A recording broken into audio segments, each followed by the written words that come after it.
From Washington, the McLaughlin Group, the American original. For over 2 decades, the sharpest minds, best sources, hardest talk. There's a world of investment opportunities out there. Spotting them takes experts on the ground, assessing potential firsthand. Templeton, a pioneer in global investing for over 50 years. Gain from our perspective. If. For such a small word, it packs a wallop. If I live to 100, if Social Security isn't enough, if my heart gets broken, if she says yes. We believe if should never hold you back. If should be managed with a plan that builds on what you already have. Together, we can create a personal safety net, a launching pad for all those brilliant ifs in the middle of life. You can call on our expertise and get guarantees for the if in life. After all, we're MetLife.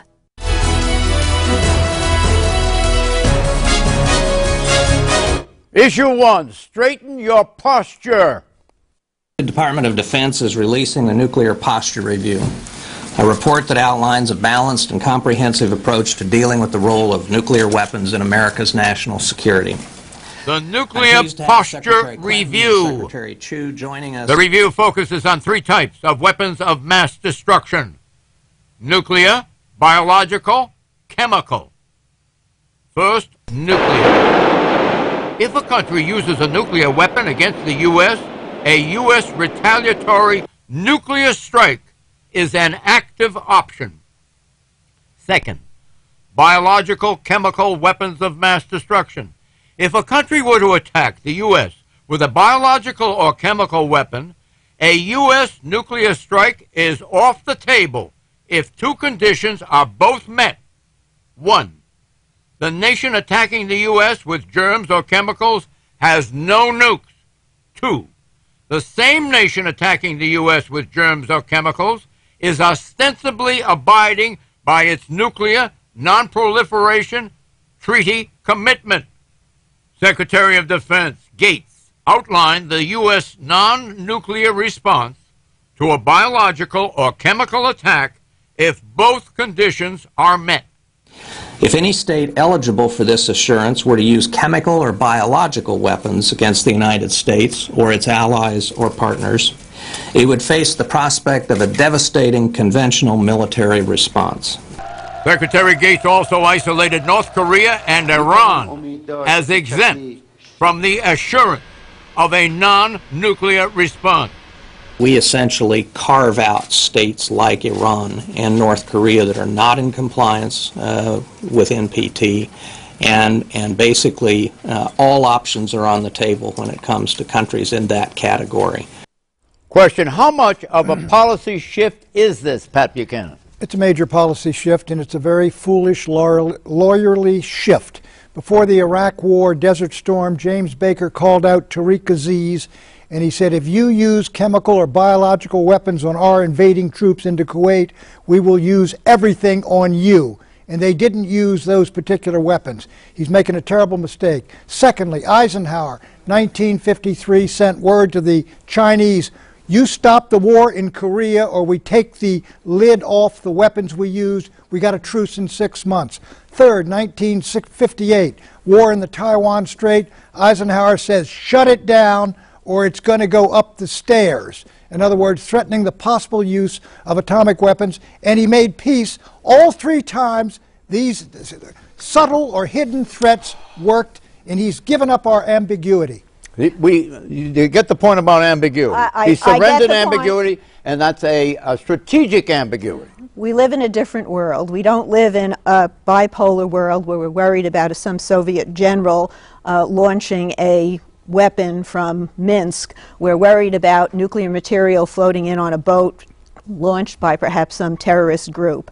What this president is looking for is more certainty, clearer rules, more engagement with other countries around the world, and that is what this nuclear posture review is telegraphing.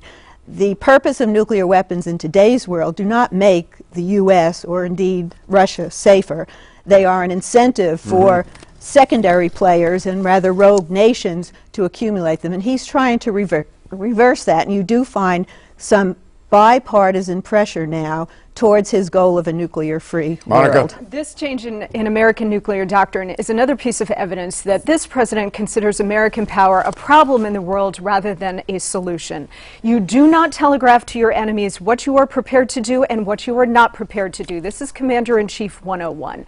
You set out to keep your enemies off balance, constantly making strategic calculations about what the Commander-in-Chief will do to you. There is a reason why the United States was able to keep the peace for all of the decades of the Cold War, because our enemies knew that perhaps the American Commander-in-Chief just might nuke them. And this goes all the way back to Harry Truman, who actually did nuke our enemies at the end of World War II and brought that war to a close. You do not strip the United States of our superiority, which he's also trying to do through the START agreement, and you also don't strip the American superpower of its ability to keep peace in the world, and that's what this does. By the way, he also carved out, as you pointed out, he carved out special exemptions for Iran and North Korea. That's smart, but you know what? It sounds very familiar. It sounds like the axis of evil. Another piece of evidence that Bush was right.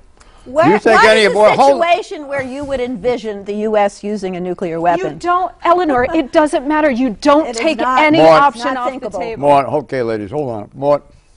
Well, let me just say one thing about this. It's certainly going to create a lot of incentive for people to develop biological and chemical weapons, because that's going to be, shall we say, the weapons du jour.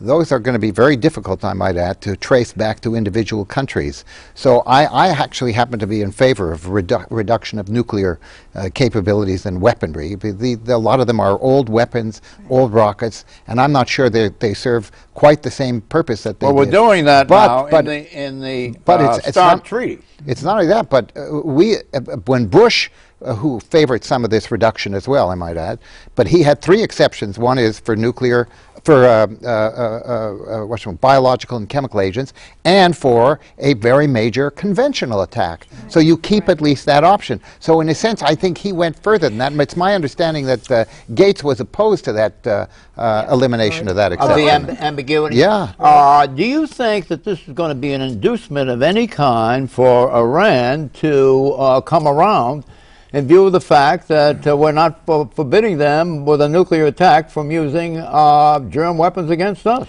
I don't think this is going to change any piece of Iran's policy. Okay, Cheney's world. The U.S. conventional military firepower is so overwhelming in the world that any attack on us could be answered, any biological attack could be answered by that. I'm not sure that's the point. We're talking about deterrence. We're talking about deterrence. Okay, Cheney's world. Let's remember that treaty or no treaty, there exists a supervening authority that the president holds. And only he or she holds that authority if the United States is attacked with a nuclear bomb or a nuclear warhead. When you take the oath of office on January 20th of 2001, as we did, and you take the oath to support and defend and protect the Constitution of the United States against all enemies, foreign and domestic. The President of the United States now for 50 years is followed at all times, 24 hours a day, by a military aide carrying a football that contains the nuclear codes that he would use and be authorized to use in the event of a nuclear attack on the United States. He could launch the kind of devastating attack the world's never seen. He doesn't have to check with anybody. He doesn't have to call the Congress. He doesn't have to check with the courts. He has that authority because of the nature of the world we live in. Question, is former Vice President Cheney correct? Namely, that the president has the authority to respond to a nuclear attack on the U.S. with a retaliatory nuclear attack on the aggressor nation. I ask you, Pat. That's exactly right. That's what Jack Kennedy told the Soviet Union he would do. If nuclear missiles were fired out of Cuba against any city in the Western Hemisphere, there would be a full retaliatory response upon the Soviet Union, which he alone could have ordered. And the commander-in-chief doesn't have to go to anybody else in order to make that judgment and call for the action. But here's the thing. I think the president does have the power to do this initially to retaliate, but I do think once the first exchange goes, I think you got to go to Congress to get the authority to wage continual war under the Constitution. I think the president's got the power to do pretty much anything he wants. Well, suppose there is a matter of time involved. Then the president acts. The president can act. Now, this is a very tender question. Let me hear from you. No, I think the president has that power, and B, because of the world that we live in, that power Meaning what? Well, where you have the capacity for a devastating nuclear attack. And a second one.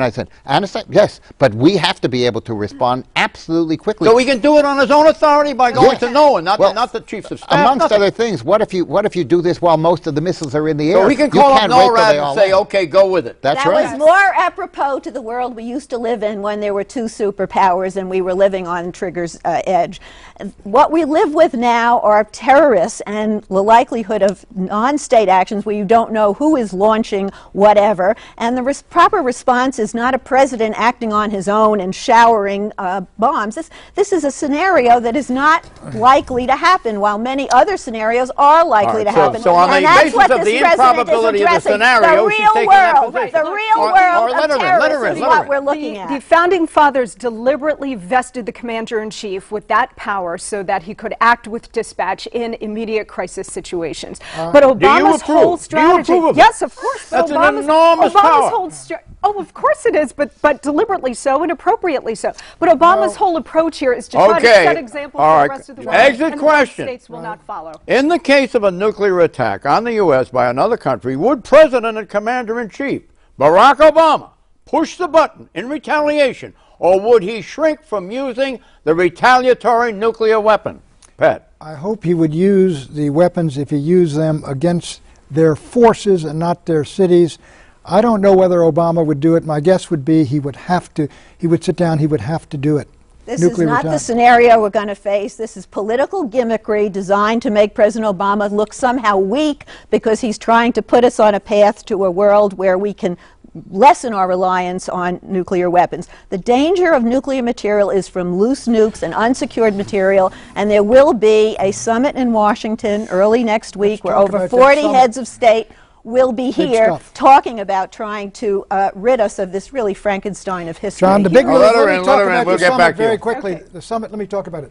The big issue in the summit, Morton and I were talking about, is Netanyahu is not coming to the United States because a trap is being laid at this summit by Egypt and Turkey, which are going to call for a nuclear-free Middle East. Iran doesn't have nuclear weapons. It signs the NPT. It allows inspections. Israel does the same. Then they ask Barack Obama, are you for a nuclear-free Middle East? Will you join us in this? We know that the charades that say that Monica didn't get a chance to respond. All right, first of all, you have to establish that Israel has the bomb, because the charade goes on with regard to, and it's an accepted charade, about Dimona. Can you tell us anything about Dimona?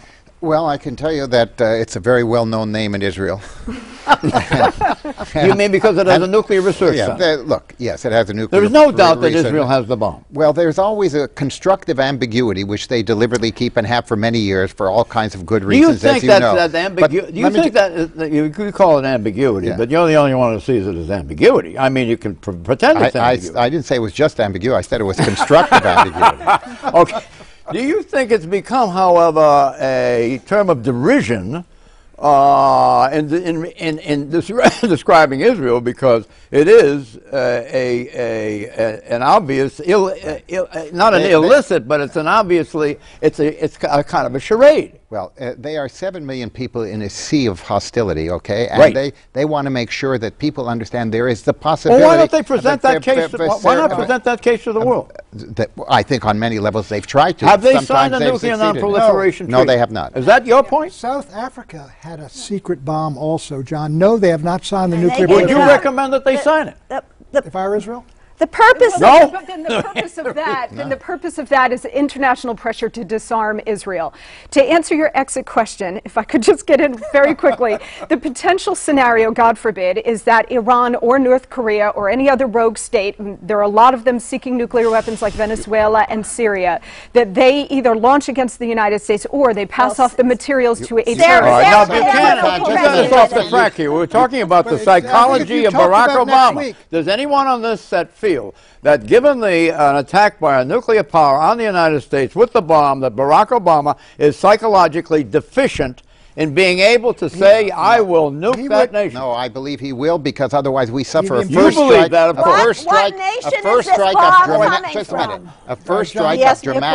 What nation is this bomb coming from? Well, if it's a nuclear bomb, presumably, and it's an attack on us, it's an enemy nation. He would have to obliterate them, or he. I mean, let's establish that they know where. Let's get this down to reality. Well, let's say he knows definitively that the bomb is coming from this nation. It's a hostile bomb. Iran, Pakistan. If Pakistan is overrun, Palin will be president by the time North Korea is I think she's declining to answer the question. He would obliterate the country, or he would be impeached. Of course. He would obliterate the country that attacked us one way or another, or be I impeached. think we all agree, except Eleanor, who is declining to answer. The nuclear posture review says that you will respond to an enemy nation, right? That's not the question we're right. Well, we're saying whether or not, he's a deal maker, and thank God he is a deal maker. He's a good deal maker, and I think he may always think that the deal can be made. Look, no president can withstand a first strike capability and not respond. All right, we all believe that he would take the action of any commander-in-chief under those circumstances. Namely, he would retaliate in kind. Issue 2, even Barack is counted. Age, 48 years old, old man. The U.S. Census is in full census mode. The decennial census profiles the population of the country. Census forms have been sent to 120 million households. The Bureau wants Americans and legal residents to give their most personal information. Okay, great. All right. Name, address, marital status, income, date of birth, race.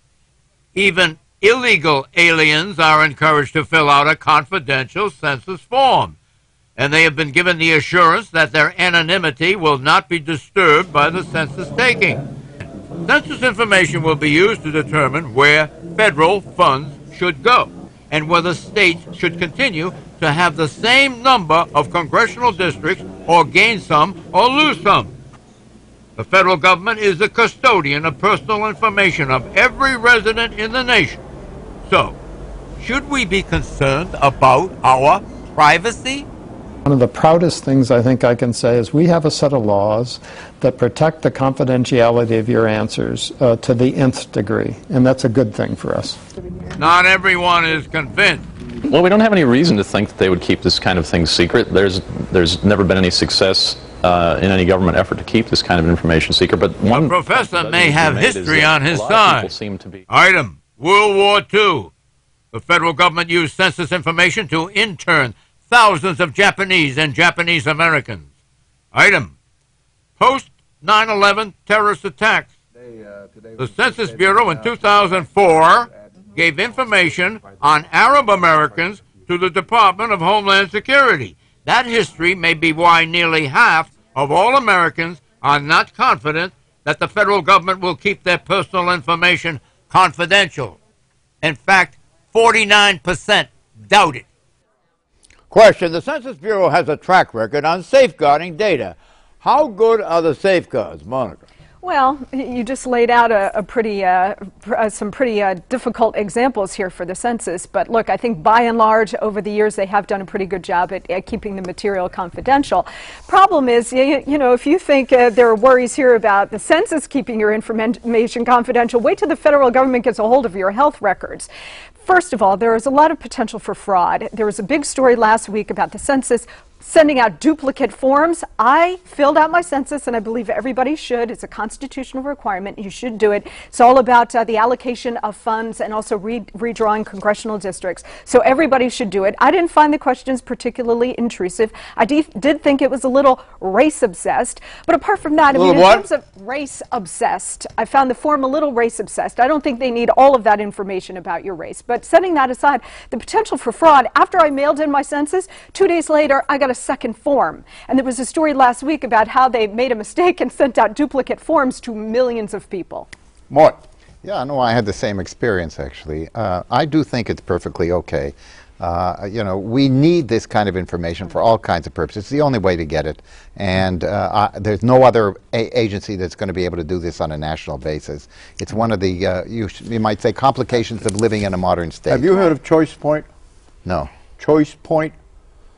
You can get all kinds of data there. Oh, there are many places where you can get data. You can get far more data there. Yeah. Oh, there are all kinds of, your credit cards, all of that information can get distributed. This is much less in many ways. It's credit bureaus do this all the time. A lot of life is about trade-offs, and actually there's a lot good that the census does, and the risk of losing valuable information is really quite minimal. And the same thing is true of the health care guarantees that we're going to get as a society. Privacy is gone. Privacy doesn't exist. The computer has made made that perfectly clear if any additional proof was needed. John, but then you have Choice Point that collects it. You have credit bureaus on it. John, so you're why don't exactly you buy right. stock John, in Choice Point? That's the American way. I filled out the census form. It was very simple. It took about 10 minutes to do it. I didn't find it intrusive as all. Do you think privacy is gone? I think you are right. Is privacy gone? I think you are right. Is it a happy surrender? Well, it is. No, look, John. The younger generation says, what difference does it make? Your telephone records are forever. Your tax returns are in there forever. Your medical information is out there. It's all out there. No, I don't feel it's gone. I mean, I have never felt my privacy violated. The only thing that I was worried about with Pat was whether or not he had enough space to get his income into it. That's what I worried about. His income? What about mine? Is it still two and a half, or have you... What are you on the 400 list? I'm on the billion now. I'm on the billion. He dropped. I'm sure he dropped. Exit question. Which is more likely to compromise your privacy? The data your doctor will soon put into electronic medical records, or the data the Census Bureau collects every 10 years? Pat Buchanan. No question, the doctor's data. You think? Yeah, but the doctor's data can also save you from taking medicines that contradict each other and from having to visit several different specialists. Like I said, life is a trade-off. You can call from Hong Kong and say, I've got a seizure or a heart attack, and you can get it sent to you immediately, and the cardiologist there can save your life. That's a good thing. And now under Obamacare, your medical records will be available to the Secretary of Health and Human Services and the millions of people in that bureaucracy, as well as the IRS, John. What? Can't wait for that. I think there's no doubt the medical records are much more of a risk in many ways. I don't think there's a risk on either side. Issue 3, Obama's volte-face. We're announcing the expansion of offshore oil and gas exploration, but in ways that balance the need to harness domestic energy resources and the need to protect America's natural resources. President Obama last week announced that he was lifting restrictions on U.S. domestic offshore oil drilling. Offshore oil drilling along most of the Atlantic coastline and Alaska had been banned for 2 decades. The removal of the ban will now open up 1,000 miles of the Atlantic coastline from Delaware to central Florida, the north coast of Alaska, and the eastern Gulf of Mexico to oil and natural gas exploration. It also signaled an about-face of volte-face from his position on energy policy when he campaigned for president 2 years ago. When I'm president, I intend to keep in place the moratorium here in Florida and around the country, and that prevents oil companies from drilling off Florida's coasts. So why the switch? Mr. Obama claims it's to make American energy independent, no longer reliant on foreign oil. Question. What accounts for Mr. Obama's flip-flop on offshore drilling? I ask you, Eleanor. Well, I think you could probably also find tape from the campaign where he actually did open the door to that. And this is a concession, obviously, to the other side in the hopes that he's going to get cooperation for a larger climate change treaty. And the initial reaction from the Republicans is, oh, you didn't open up enough drilling, and they rebuffed him. But behind the scenes, there's work going on, and you've got John Kerry, Senator Lindsey Graham, and Senator Joe Lieberman working together. I don't think it'll come to fruition this year, but I think next year there will be a lot of pressure on Congress to act in climate change, in part because the EPA will start issuing regulations, and the business community would rather have legislation than regulation. So this is a building project. I'll tell you, the EPA starts issuing regulations saying carbon dioxide's a poison, start shutting down business. That will be the end of Obama. Okay, is Obama a triangulator? There will be those who strongly disagree with this decision, including those who say we should not open any new areas to drilling. Now, on the other side, there are going to be some who argue that we don't go nearly far enough, who suggest we should open all our waters to energy exploration without any restriction. Question, is this statement Obama's first attempt at Clinton-style triangulation, Monica? Well, it may be, but only if he really follows through, because he left out huge swaths of proven oil reserves where we know that we can drill and drill immediately, and it's not going to be tied up with years of exploration and environmental suits.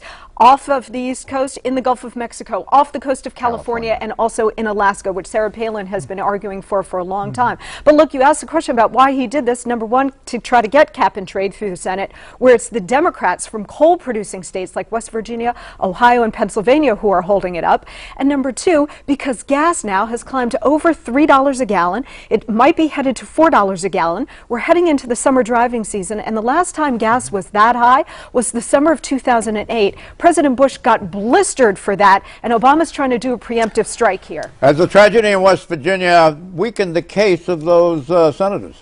I don't know, because it's still such a huge part of the economy in those states. John, take a look at energy. Look, what did you were a boy, Grand Coulee Dam, Hoover Dam were built, the greatest dams in the world. We invented nuclear power. We got enormous reserves of coal. We got a lot of oil, and we can't make ourselves energy independent. Mark, something's wrong with this country. We are at the point in this country where nobody can sort of take a short-term cost for a long-term national gain. That's what's going on. It is ridiculous that we are spending vast amounts of money, giving it to the worst people in the world to pay for oil when we have the oil within us. Right. And this has become an issue that has been so overblown. It's just a real tragedy. I think we have to remember that it's 125 miles off the coast. Yes. Right. So that's a pretty substantial clearance area. There's an environmental case also to be made that you don't want to drill everywhere. Everybody agrees with it. A lot of this is a trade-off. It has become a political issue, and it's become a political issue garnered by a very small portion of the people, and the national interest is being sacrificed. Crush the environmentalists. How many opportunities will President Obama have to appoint Supreme Court justices before the end of his first term? Pat Buchanan. He got Stevens. He's going to get one more. He's got Stevens. He may get a second. Yes, I agree. He'll have a grand total of 3. All right, so he'll have 3 before his term is ended. He will have 3 before his term is ended. Don't forget to friend us on Facebook and follow us on Twitter. Bye-bye. Somewhere in America, there's a home by the sea, powered by the wind on the plains. There's a hospital where technology has a healing touch. There's a factory giving old industries new life. And there's a train that got a whole city moving again. Somewhere in America, the toughest questions are answered every day. Because somewhere in America, more than 60,000 people spend every day answering them. Siemens answers. Investing takes perspective. It comes from navigating up and down markets for 60 years, spotting opportunities at home and abroad. Global investing from Franklin Templeton Investments. Gain from our perspective.